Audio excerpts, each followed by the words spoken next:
ವಿನಾಯಕ್ ಅವರು ಅವರಿಗೆ ಒಳ್ಳೆಯದಾಗಲಿ, ನಿಮ್ಮೆಲ್ಲರ ಆಶೀರ್ವಾದ ಅವ್ರ ಮೇಲೆ ಇರಲಿ ಅಂತ ಹೇಳ್ತಾ ತಮ್ಮನ್ನು ಉದ್ದೇಶಿಸಿ ಮಾತಾಡ್ತಾ ಇದ್ದಾರೆ. ವಿನಾಯಕ್ ಸರ್ ಭಾಳ ಒಳ್ಳೆಯ ವಾಗ್ಮಿಗಳು, ಒಳ್ಳೆಯ ವಾಕ್ಚಾತುರ್ಯ, ಒಳ್ಳೆಯ ಮಾತುಗಳನ್ನ ಆಡ್ತಾರೆ. ಅವ್ರ ಮಾತುಗಳನ್ನ ಕೇಳಿಸ್ಕೊಳ್ಳಿ.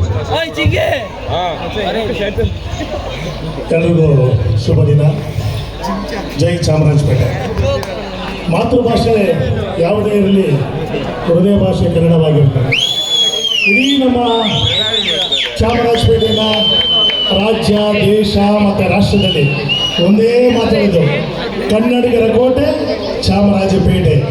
ಕನ್ನಡಿಗರ ಇದು ನಾವು ಇತಿಹಾಸ ಇಲ್ಲ.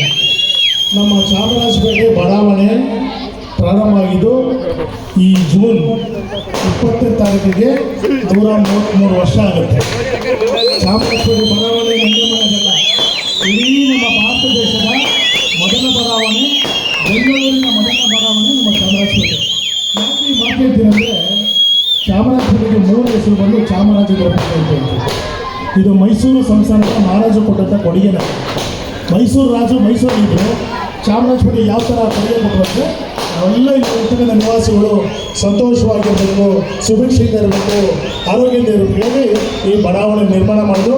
ಈ ಸಂದರ್ಭದಲ್ಲಿ ಮೈಸೂರು ಸಂಸ್ಥಾನದ ಎಲ್ಲ ಮಹಾರಾಜರಿಗೆ, ಅತಿ ಮುಖ್ಯವಾಗಿ ಡಾಕ್ಟರ್ ರಾಜ್ಕುಮಾರ್ ಮತ್ತು ನನ್ನ ನೆಚ್ಚಿನ ನಟ ಪುನೀತ್ ಅವರನ್ನು ನೆನೆಸ್ಕೊಳ್ತಾ ಇದ್ದೀನಿ.